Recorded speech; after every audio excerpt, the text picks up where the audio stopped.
आप देख रहे हैं हमारा विशेष समाचार बुलेटिन। मैं हूं मोहम्मद उज़ैर और आज की सबसे बड़ी अंतर्राष्ट्रीय खबर दक्षिण अमेरिकी देश वेनेजुएला से सामने आ रही है, जहां हाल ही में आए विनाशकारी भूकंप के बाद हालात लगातार गंभीर बने हुए हैं। शुरुआती रिपोर्ट्स के अनुसार मरने वालों की संख्या 1400 से अधिक हो चुकी है, जबकि हजारों लोग अभी भी लापता बताए जा रहे हैं। राहत और बचाव दल दिन रात मलबे में फंसे लोगों की तलाश में जुटे हुए हैं और आशंका जताई जा रही है कि जैसे जैसे खोज अभियान आगे बढ़ेगा, मृतकों की संख्या में और वृद्धि हो सकती है। भूकंप ने देश के कई शहरों में भारी तबाही मचाई है। बड़ी संख्या में इमारतें खत्म हो चुकी हैं, बर्बाद हो चुकी हैं, सड़कें टूट गई हैं, बिजली और संचार सेवाएं प्रभावित हुई हैं तथा हजारों परिवार बेघर हो चुके हैं। अस्पतालों पर मरीजों का भारी दबाव है और राहत शिविरों में लोगों को भोजन, पानी और दवाइयां उपलब्ध कराने की कोशिश की जा रही है। इस बीच अमेरिका ने वेनेजुएला के लिए आपदा राहत सहायता की घोषणा की है। अमेरिकी प्रशासन ने एक डिजास्टर असिस्टेंट रिस्पांस टीम भेजने और लगभग $150 मिलियन की आपातकालीन सहायता देने का ऐलान किया है। इसके साथ ही अमेरिकी सरकार ने यह भी कहा कि भूकंप राहत से जुड़े कुछ वित्तीय लेन देन जो सामान्य परिस्थितियों में प्रतिबंधों के दायरे में आ रहे थे, उन्हें अस्थायी रूप से अनुमति नहीं दी जाएगी ताकि मानवीय सहायता प्रभावित न हो। हालांकि दूसरी ओर अमेरिका ने वेनेजुएला पर लगे व्यापक आर्थिक प्रतिबंधों को हटाने का कोई फैसला नहीं किया है। रिपोर्ट्स के अनुसार यह स्थायी छूट केवल राहत कार्यों तक सीमित है। इससे वेनेजुएला की फ्रीज हुई विदेशी संपत्तियां जारी नहीं होंगी और न ही देश को वैश्विक वित्तीय प्रणाली तक सामान्य पहुंच मिलेगी।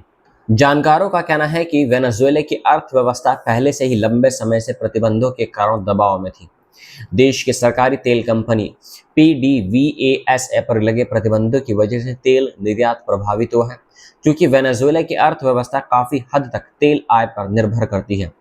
इसलिए कंस्ट्रक्शन, ईंधन आपूर्ति, बिजली व्यवस्था और आपदा प्रबंधन के लिए आवश्यक संसाधन जुटाना सरकार के लिए चुनौती बना हुआ है। बैंकिंग प्रतिबंधों के कारण अंतर्राष्ट्रीय भुगतान, विदेशी सहायता प्राप्त करने और राहत सामग्री की खरीद में भी कठिनाइयां बताई जा रही हैं। जानकारों का कहना है कि ऐसी परिस्थितियों में किसी भी बड़े प्राकृतिक संकट से उभरना और भी मुश्किल हो जाता है।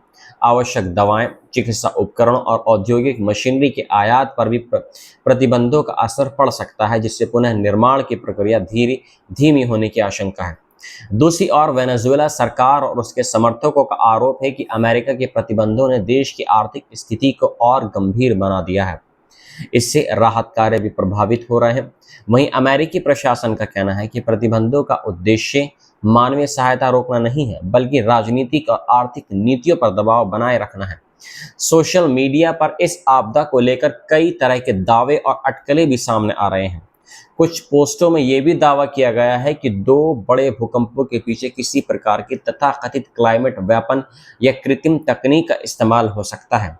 हालांकि अब तक इन दावों के समर्थन में कोई विश्वसनीय वैज्ञानिक या आधिकारिक प्रमाण सामने नहीं आया है। जानकार लोगों से अपील कर रहे हैं कि वे केवल आधिकारिक और विश्वसनीय सोर्सेज से मिलने वाली जानकारी पर ही भरोसा करें तथा अपुष्ट दावों को तथ्य मानकर साझा न करें।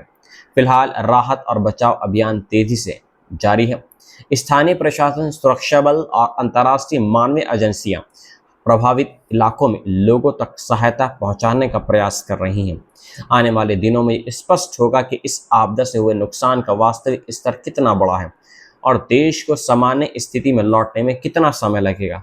फिलहाल सबसे बड़ी खबर यही है कि वेनेजुएला विनाशकारी भूकंप के बाद भारी मानवीय संकट का सामना कर रहा है।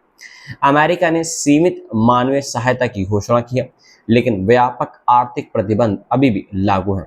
ऐसे में राहत और पुनः निर्माण की चुनौतियां बनी हुई हैं। दुनिया भर की निगाहें अब इस बात पर टिकी हुई हैं कि अंतर्राष्ट्रीय समुदाय वेनेजुएला की मदद के लिए आगे क्या कदम उठाएगा। फिलहाल इस विशेष रिपोर्ट में इतना ही। ऐसे ही ताज़ा और विश्वसनीय अंतर्राष्ट्रीय खबरों के लिए हमारे साथ आप जुड़े रहिए। मिलता हूं मैं आपसे एक नई रिपोर्ट के साथ में। जय हिंद।